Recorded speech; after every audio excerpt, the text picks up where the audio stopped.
que tem o olhar aí dos analistas tem sido recentemente para esse ponto aqui da cadeia, onde se sugere que tem aumentado a fatia dos lucros a partir da ação dessas empresas nessa atividade.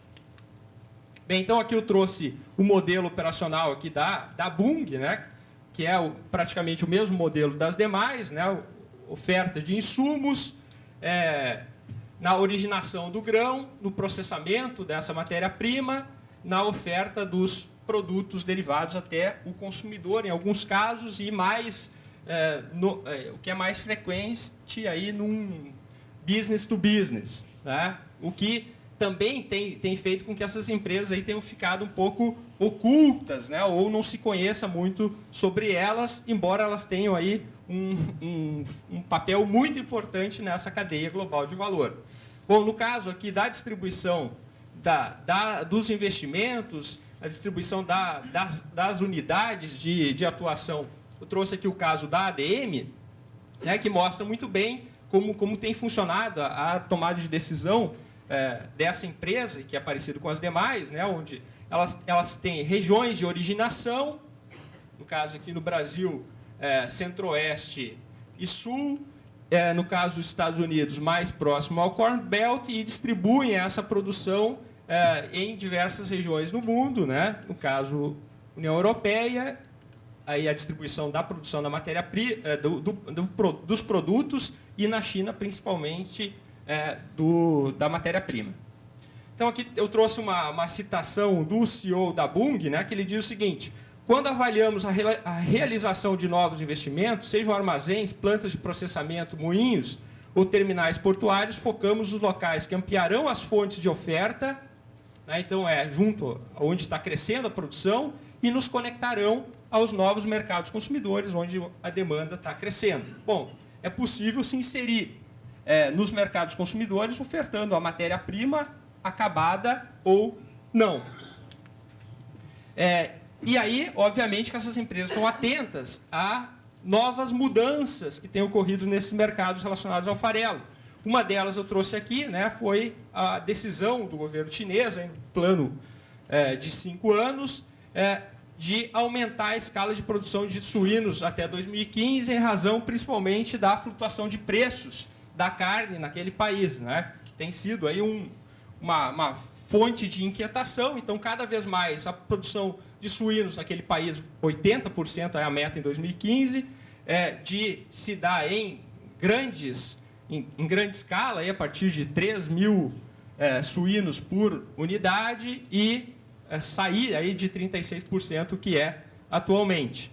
Né? Então, entramos em novos mercados para capturar o crescimento da produção agrícola e da demanda por produtos finais. A Ásia, de novo, aqui, como já falado no dia de ontem, tem sido o grande foco dessas companhias também. Eu trouxe aqui o market share no processamento de soja em 2010 das principais companhias que estão lá. Então, a gente vê as companhias que estão no Brasil, estão na Argentina, estão nos Estados Unidos e estão também na China. É o grupo Vilmar, lá, que tem uma participação da ADM, tem a Cofco, que é uma empresa super moderna, até recomendo que os interessados aí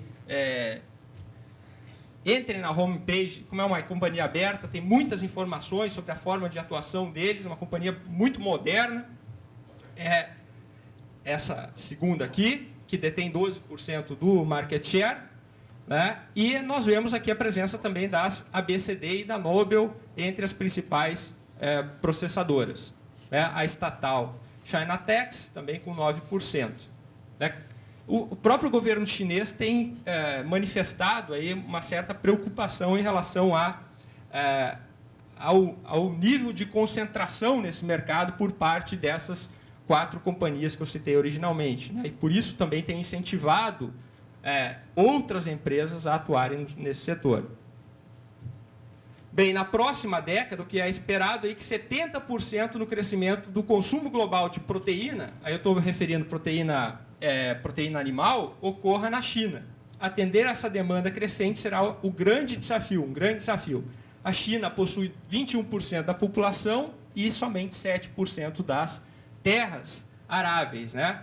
E, no caso aqui, o líder da Cargill na China está dizendo que é lá que a companhia está focando as suas ações novamente. Bem, a gente observa que, atrelado a esse nível de demanda, esse crescimento da demanda que tem ocorrido nos últimos tempos, né, a volatilidade dos preços tem também aumentado, que o gráfico a partir de 2005 ou 2011, e essa volatilidade também tem existido uma certa tendência de andar conjuntamente o nível dos preços das commodities. Tem uma pergunta que surge: a volatilidade dos preços é causa ou consequência da financiarização? Porque originalmente se atuou, se buscou o mercado futuro, né, ou esses instrumentos financeiros, né, para se proteger contra a volatilidade de preços, contra a volatilidade cambial, e é isso que gerou a financiarização da produção, do comércio originalmente. Né? Agora, como se referiu ontem, essa liquidez de recursos que existe no mundo, né, cada vez mais tem atraído investidores para esses mercados também, para tentar se inserir nessa dinâmica de crescimento dos preços. Bem, então, alguns fatores aqui: crescimento da renda dos países emergentes, aumento da população e alteração do perfil demográfico, já foi falado, restrições físicas e ambientais para crescimento da oferta, demanda de produtos agrícolas para a produção de biocombustíveis, é um outro elemento cada vez mais citado também como impulsionador de preços, e essa enorme liquidez de recursos. E aí agora eu trouxe aqui então as divisões que trabalham na oferta desses serviços financeiros dessas 4 empresas aí que dominam esse segmento. Então, a gente vê aqui que está cada vez mais, existem vários ramos aqui e vários tipos de serviços sendo oferecidos. Então, além da proteção própria das atividades da empresa, bom, se ela origina o produto no Brasil, ela precisa se proteger contra se ela compra antecipadamente do produtor, ela precisa se proteger contra a variação no preço que pode ocorrer entre o momento da compra e o momento da venda, ela precisa se proteger contra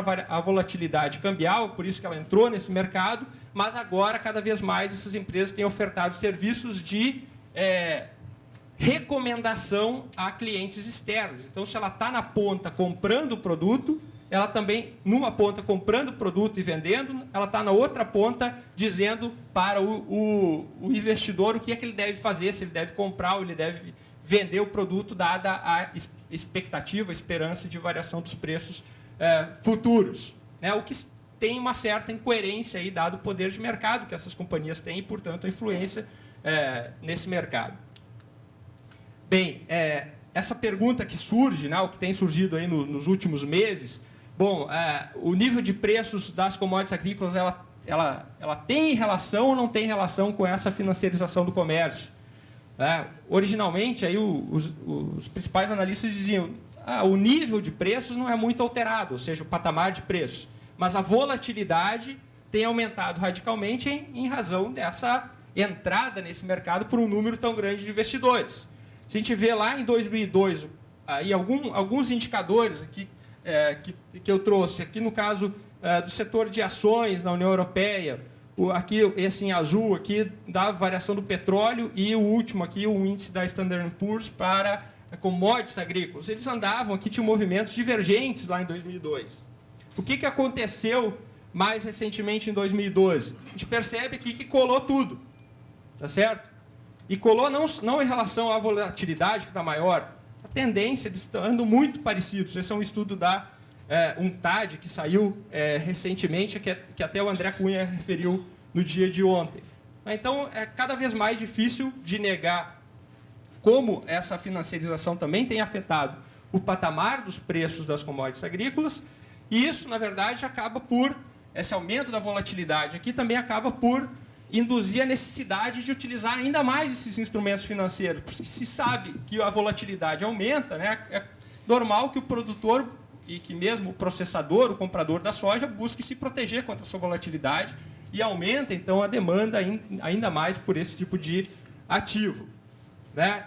Aqui a UNCTAD frisa, né, que os investidores não baseiam suas decisões de compra e venda dos ativos puramente nos fundamentos de oferta e demanda, ou seja, no lado real da economia. eles consideram que aspectos relacionados a outros mercados ou a diversificação dos portfólios são importantes. Aí, no caso, a minimização de risco, isso introduz sinais espúrios aos preços de mercado, certo? É o que muitas vezes se tem dito, que os preços fogem da relação estoque-consumo, aí, que deveria ditar o seu comportamento, pelo menos a médio e longo prazo.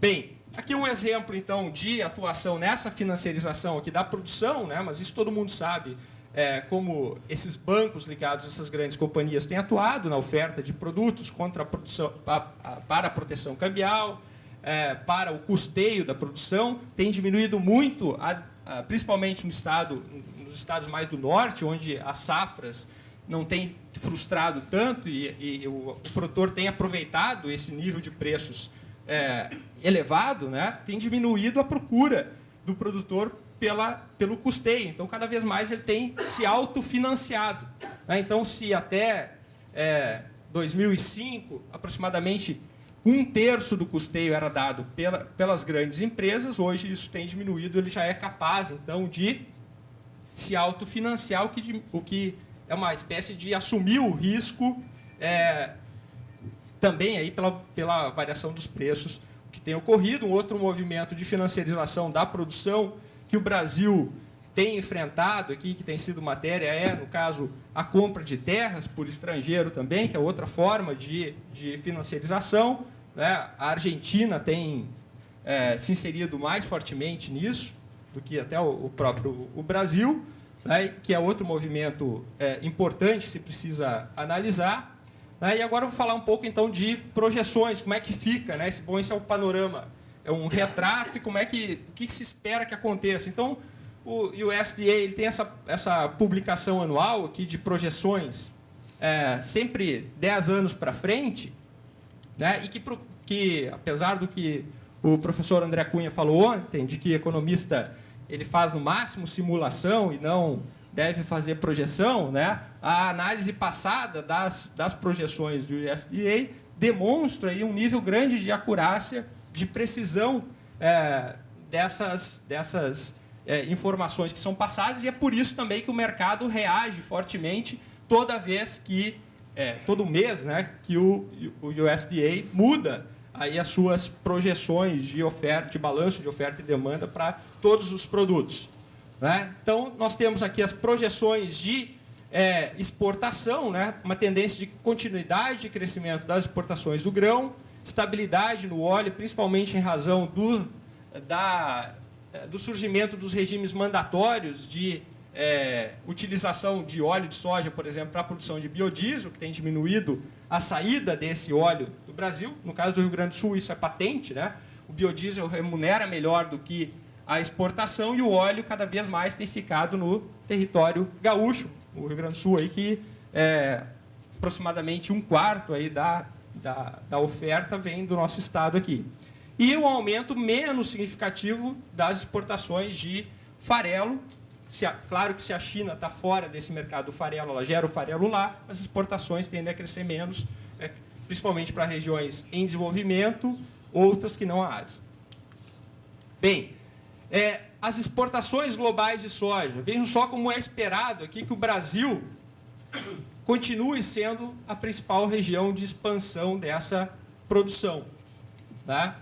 Não é esperado que esse padrão verificado anteriormente, aqui de aumento dessa parcela da safra que é exportada, essa tendência tende a continuar. E a Argentina aí mantendo uma parcela quase que constante aí, nesse comércio mundial. Estados Unidos também constante. E para onde que vai essa produção? Olha aqui o aumento esperado, grande parte do aumento é para a China. Então, essa tendência não tende a se alterar radicalmente aí no curto prazo. Em relação ao farelo de soja, né, quem é que vai ser o grande player? Na ausência de mudanças, e o USDA não espera que existam mudanças significativas na parte tributária, a Argentina vai continuar aí se valendo dessa vantagem e aumentando sua participação no comércio internacional do farelo. Agora eu trouxe aqui um dado importante, que eu acho que é um elemento novo e que se tem prestado pouca atenção, mas que vai surgir com força aí, no médio e longo prazo, é essa questão da importação de milho. A China, tradicionalmente, foi um grande exportador líquido de milho. É um grande produtor e jogava para o mercado externo. Isso deixou de acontecer. Ou seja, ela vai passar, já passou a importar, os dois elementos fundamentais na ração animal. Tanto a soja quanto o grão. Isso não é barato. E o Brasil teria condições de ofertar esse produto, o produto final, carne, a um valor muito mais baixo do que a China tem condições de fazê-lo. Principalmente diluindo o que hoje existe do custo de frete. Aí, por exemplo, entre Mato Grosso e o Porto, é muito mais barato você transportar um produto de valor adicionado, né? O frete pesa muito menos, no caso da carne, do que do grão, que tem acontecido atualmente. Né? Então, existe, ao meu ver, embora não há uma vontade estratégica tão grande da China nesse sentido, mas existe uma possibilidade econômica aqui de convencimento de se avançar aqui, sim, na exportação de carnes para aquele mercado. As importações da China aqui de suínos, né, esse crescimento aqui é uma projeção sem muita alteração, sem esse quadro que eu avaliei. Bom, em relação ao Rio Grande do Sul, não sei quanto tempo tem ainda, mas...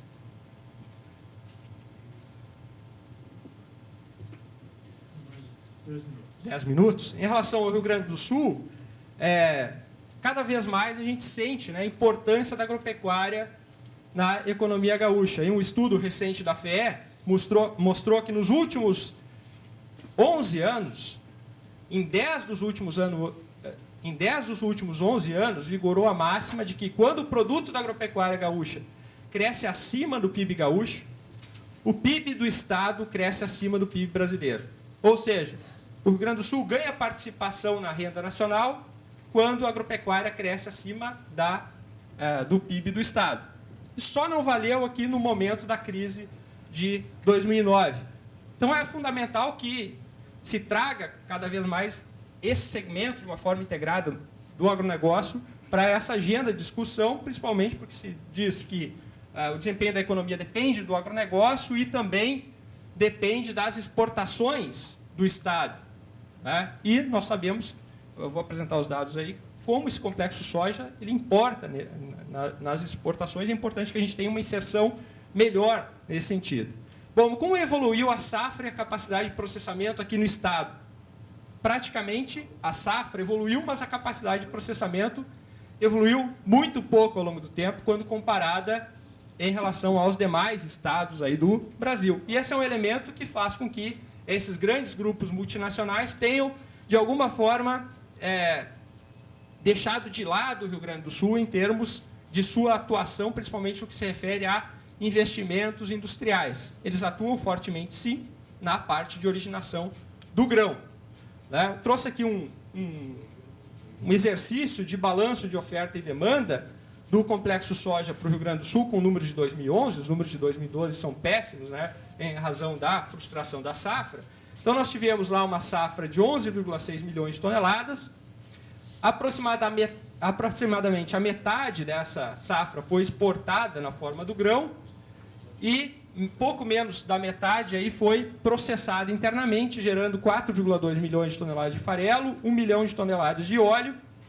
Esse farelo foi exportado 3,1 milhões de toneladas, disponibilidade interna para a indústria de carne de 1,1 milhões, e esse óleo aqui, uma parte cada vez menor tem sido exportada, e a disponibilidade interna tem sido utilizada para a indústria de biodiesel, que, como eu disse no início, foi o que deu fôlego para a indústria de processamento aqui no Estado. Então, aproximadamente 80% da produção entre grão, farelo e óleo do Rio Grande do Sul é exportada. Portanto, a soja depende da competitividade externa. E o complexo soja, esse número aqui assusta, responde por quase 1/4 aí das exportações do Estado, pelo menos naquele ano. Em relação à evolução, aquele quadro que eu passei do Brasil, né, ele é muito parecido com o que aconteceu no Rio Grande do Sul. Né? Então, uma parcela da safra, aqui a safra, né, a parcela da safra que é exportada tem aumentado ao longo do tempo. Né? Passou aqui de 40%, 30 e poucos por cento, para mais de 50% em média nos últimos anos. Ou seja, é a perda de importância da agregação de valor no setor. E aí muitos podem perguntar, mas a própria indústria da soja não é uma indústria tão intensiva em mão de obra assim. Mas a gente sabe que para a interiorização da própria indústria, são poucas as alternativas que existem, de viabilização da locação industrial naquela região produtora de produtos agrícolas, no Noroeste, por exemplo. Se for olhar os dados aí da Fazenda de participação da indústria de óleos vegetais, por exemplo, na indústria de transformação da região das Missões, você vai ver que é uma importância muito grande. Então, é um investimento que não é tão intensivo em mão de obra assim, mas as regiões em que essa indústria estaria inserida faria uma diferença enorme. Aqui eu trouxe, então, a relação das empresas de processamento de soja no Rio Grande do Sul, e a gente observa que, ao contrário do que ocorre no Brasil, a gente tem uma preponderância aqui da indústria local e não da indústria multinacional, exceto a presença da Bunge em Rio Grande e Passo Fundo. As demais empresas aqui, elas são nacionais e, normalmente, locais, as empresas de esmagamento. Claro que a importância da Bunge em relação ao tamanho das plantas não pode ser desprezada. E a participação dessas empresas aí, multinacionais, como eu disse, se elas não estão no processamento, elas estão na exportação da commodity, da matéria-prima.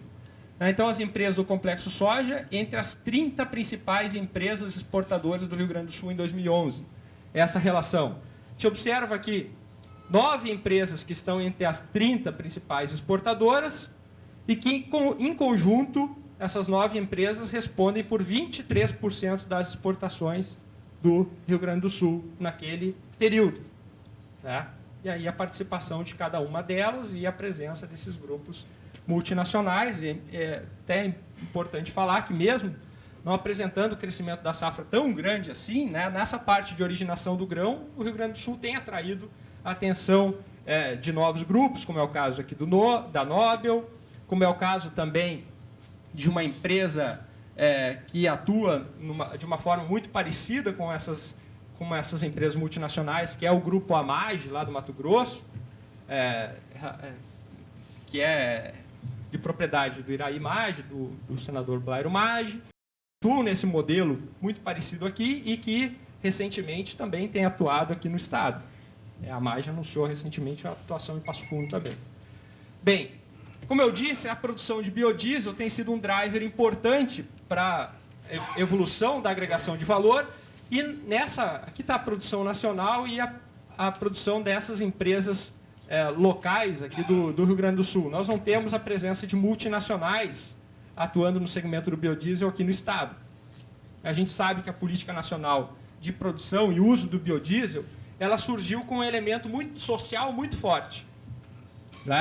E é importante aí que esse elemento ele seja preservado para o futuro, até porque os novos investimentos têm ocorrido aí, principalmente na região centro-oeste e por essas grandes empresas, esses grandes grupos multinacionais. Nós temos também aqui uma previsão significativa de aumento da capacidade no Rio Grande do Sul, de empresas locais. Bom, se essas empresas multinacionais elas têm investido cada vez mais na região centro-oeste, porque lá é muito difícil de originar com esse compromisso de aquisição da matéria-prima oriunda de agricultura familiar que o programa prevê. Bom, se elas estão investindo lá é porque ou esse compromisso ele é afrouxado naquela região, não é tão grande assim, ou é difícil de explicar isso. Porque a decisão lá, claro que a fonte da matéria-prima está lá, mas o compromisso com a parte social, as pequenas propriedades não são dominantes naquela região. Bom, eu tinha algumas novas tendências em relação à sustentabilidade, mas de uma forma geral eu passei aqui os tópicos e a gente pode avançar na discussão. Obrigado.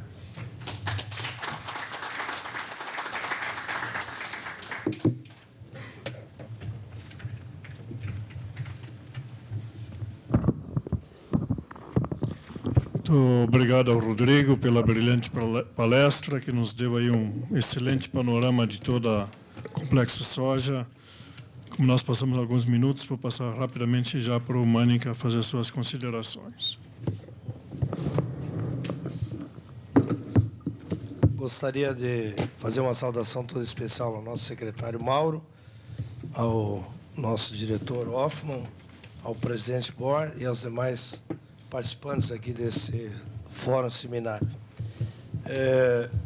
Queria parabenizar o Rodrigo pela brilhante apresentação aí, e nos mostra aí os grandes desafios que nós temos dentro dessa cadeia tão importante que é a cadeia da produção vegetal, principalmente a cultura da soja. Mas eu queria, e não podia ser diferente, de como o Rodrigo falou, o complexo soja ele não é pontual, ele tem todo um envolvimento dentro de uma cadeia produtiva que tem uma representação econômica em todo o segmento. Ele tem que ter ligação e uma relação muito forte na cadeia produtiva.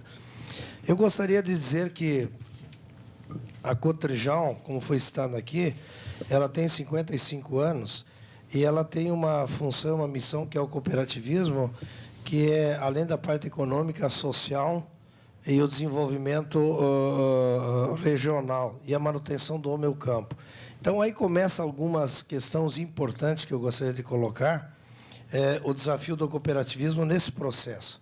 Se nós olharmos o cooperativismo em relação ao setor privado, ele tem uma diferença muito grande, principalmente quando se relaciona à cadeia da soja. Porque, se nós olharmos, o cooperativismo ele agrega dentro do meu mesmo guarda-chuva o grande, o pequeno e o médio produtor. E na cadeia de soja, que é o principal produto de uma cooperativa no momento, ele sofre uma concorrência muito forte, principalmente no período da safra. E aí passa, então, por um processo que eu gostaria de colocar, de como nós somos inseridos dentro dessa cadeia produtiva. A Cotrijal, ela tem um faturamento em torno de 85% dentro da produção vegetal, que seu principal produto é soja, milho, trigo, cevada, canola, aveia e outros produtos.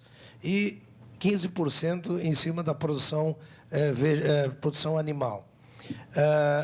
Nós temos 57 anos e a cooperativa vem se desenvolvendo dentro de um foco que ela adotou há muitos anos e que nós seguimos, que como é que nós vamos sobreviver nesse mercado competitivo? Então, nós definimos um planejamento estratégico em duas frentes, uma interna e outra externa. A interna foi a reestruturação e a modernização da gestão. Nós estamos fazendo uma gestão muito profissionalizada, diferentemente do que se imagina que o cooperativismo é assistencialismo. Ele não pode ser dessa forma.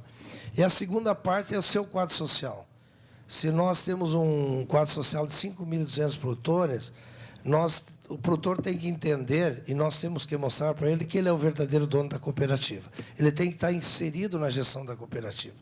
E aí nós criamos, nessa caminhada, nucleação. Dividimos a cooperativa há 15 anos atrás, ela atuava em 6 municípios, hoje atua em 14 municípios, 200 mil hectares, é uma área muito expressiva na área de produção, dentro da região do Alto Jacuí do Planalto. Nós dividimos a cooperativa em 3 regiões, dentro da sua estrutura organizacional, onde temos representatividade política em todos os municípios, com a eleição de liderança, de conselho, que tem a representatividade. E, dentro dessa estrutura, nós criamos hoje um balcão de serviço que nós, há muitos anos atrás, entendíamos que a cooperativa que não tem prestação de serviço, ela não sobrevive. Porque se ela vai ficar só na competição de preços, ela não consegue ser competitiva na cadeia da soja, principalmente, com essas empresas multinacionais. Eles chegam na boca da safra, oferecem R$ 2, R$ 3 mais o saco, porque ele não tem a responsabilidade de manter o homem no campo. Então, nós criamos, dentro desse projeto, um planejamento que ficamos focados em inovação, tecnologia e oportunidade de negócio. E aí começamos a fazer um trabalho, fizemos uma parceria com a Fundação Getúlio Vargas, fizemos uma parceria com a Fundação Zoobotânica do Estado, fizemos uma parceria com a Universidade do Rio Grande do Sul e começamos um processo há muitos anos de identificação e mapeamento das áreas dos nossos produtores. Hoje, nós temos um quadro de colaboradores de 40 profissionais a campo, onde nós temos uma gestão personalizada. Nós temos mapeado todas as áreas dos nossos produtores via satélite, onde se identifica o plantio da soja, do milho, do trigo, banhados, matas, enfim. Por que nós fizemos isso? Porque dentro do nosso desafio é nós termos rentabilidade na propriedade com agregação de valor e com produtividade. E aí fizemos um planejamento também, que a cadeia da soja ela tem um resultado melhor, e isso a Fundacep nos mostra, a Codetec nos mostra, que nós somos associados, como o nosso diretor Hoffman falou. Nós fizemos dentro desse projeto de inserção da tecnologia e inovação pela pesquisa, aonde o produtor tem que fazer rotação de culturas. E está comprovado cientificamente que a soja é uma cultura que ela responde muito em tecnologia, desde que haja uma rotação de culturas. Então, nós fizemos um grande desafio. 70% da área de plantio da Cotrijal teria que ser plantada com soja, 30% com milho ou outra alternativa. Não chegamos lá ainda, porque tem algumas culturas, por questão de mercado, que às vezes não agrega muito valor, mas estamos trabalhando fortemente nisso. E no inverno tem que estar 100% da área coberta, que nós, no Rio Grande do Sul, temos essa oportunidade, com plantio de trigo, cevada ou aveia para cobertura. Por que eu falo isso? Porque isso, no longo dos anos que nós viemos trabalhando isto, nós lançamos um desafio no nosso planejamento. Quando o produtor colhia 25 sacos de soja, de que forma ele ia aumentar a sua renda na propriedade, se ele não podia aumentar a propriedade? É aumentando a produtividade. E aí nós fizemos o seguinte, nós temos que puxar o produtor, o que está embaixo para cima, não o que está em cima para baixo. E botamos um desafio na área técnica. Este ano, a média da produtividade terá que ser 40 sacos de soja por hectare. E aí cada profissional tem na sua carteira a utilização de insumos, de semente, de rotação de cultura. Atingimos esse objetivo. Botamos uma meta de 50 sacos. Atingimos esse objetivo. Nos últimos anos, e agora recentemente, colocamos o objetivo de 60 sacos. E, com exceção desse ano, como o Rodrigo falou, que foi uma frustração, nós já atingimos 60 sacos de média. Isso quer dizer que tem produtor produzindo 80 sacos a mais por hectare. O que eu quero mostrar com isso? Que na cadeia da soja e na cadeia do milho, nós somos competitivos e hoje temos uma produtividade melhor ou igual ao americano. Na soja já passamos. No milho não foi diferente. Hoje a média da área de ação da cooperativa foi, com exceção desse ano, lógico, foi de 174 sacos por hectare. Se nós pegar a média do Rio Grande, a média do Brasil, nós vamos ver que ela é muito inferior. Isso é média americana. Então, o que eu quero mostrar com isso?